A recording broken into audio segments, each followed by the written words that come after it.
Hey, this is Green Roof Outfitters, and this is our installation series. So this is our paver grate used with porcelain pavers.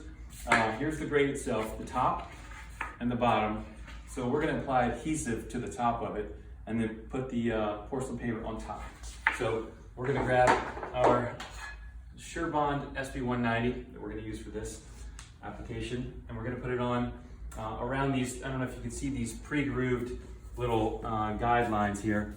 We're going to put a 1/4 inch bead along this and around the whole perimeter.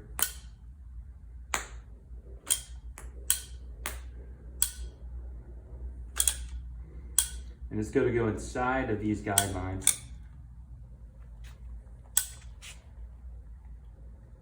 And that's going to give it not only some surface grab, but also down into the paver grate.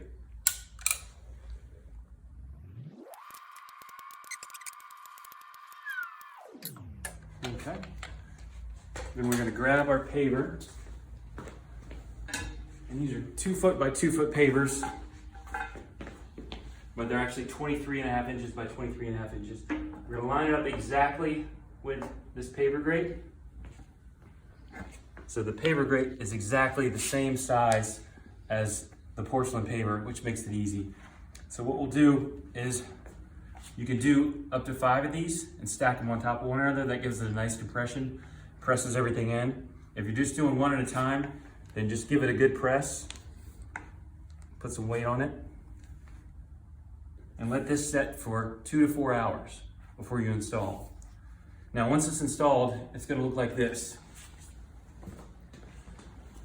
So this is the paver grate with the paver on top of the pedestals.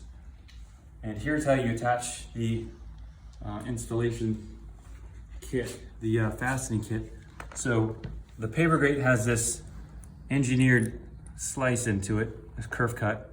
So you're going to line up the washer. Once you get 3 of these paver grates on the pedestals, then you'll put the washer on here and you'll simply screw it into place. And then if you need to remove it, then you can screw that screw out and then pull the paver grate right up. That's it.